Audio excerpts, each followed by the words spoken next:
Hey Matt, I know this is totally overkill, but I've been such in the modes of making videos that I just want to jump in and do this. Just to kind of reiterate what we were talking about with this progression and jealous guy.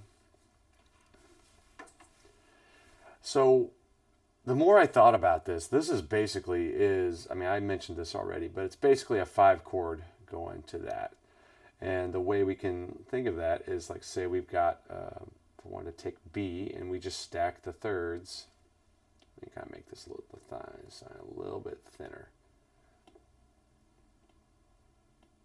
Okay. So we got B. If we just keep stacking these up to the ninth, you know, an F minor 6 is that, right? There's your F minor 6. Let's try this. If I wanted to do that, then I would just erase, keep that.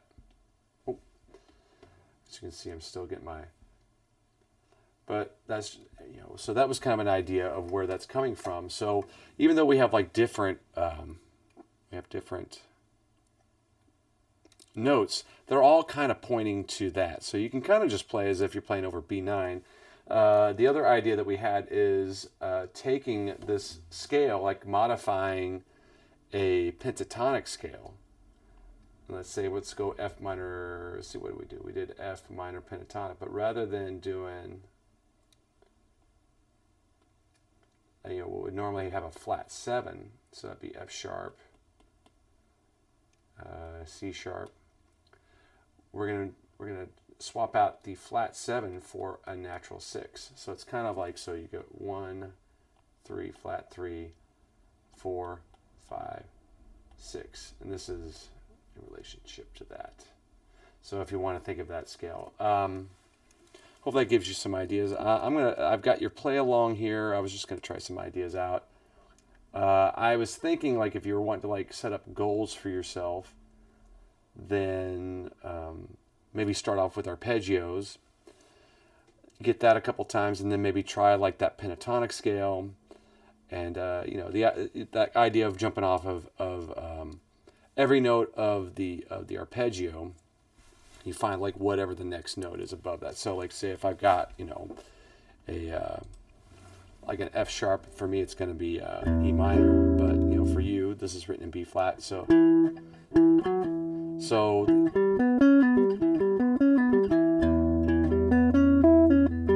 right, that's the arpeggio, root, flat 3, 5, 6. I'm thinking F sharp, minor 6.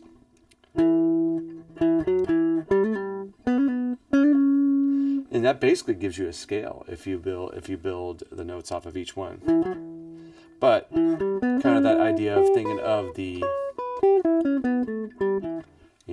arpeggio being the bones of it. So it kind of gets you out of scale playing, and it gets you more of targeting scale tones.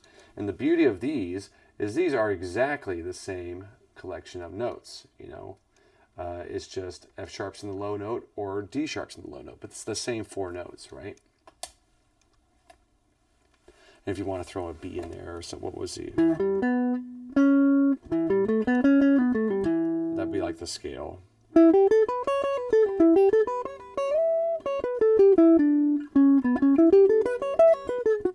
So let me. I think I had the your play along here. Let's see, open recent jealous guy. All right, so I'm just gonna play along with this. It goes 4 times each, and maybe I'll give you some ideas. 2, 3, and 4, and.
think you get the idea there.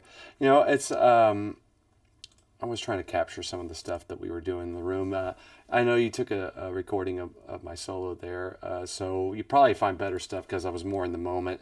This is, but I find as I'm playing through this stuff, I'm thinking less and less about these two chords as separate things, and more of just, it's like a dominant to tonic type function. It's just spelt weird. It's just inversions of the dominant chord. You know, you got your D7, then you got your D sharp half diminished, and then if I put a B underneath that, that's a B9 chord. But I could put in the B. That kind of makes it sound, or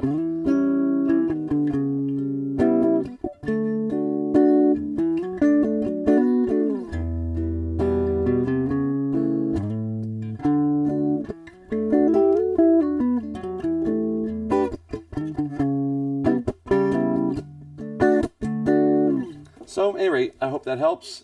Great hanging with you today. And yeah, man, if you have any questions, hit me up. Always great seeing you. Have a good one.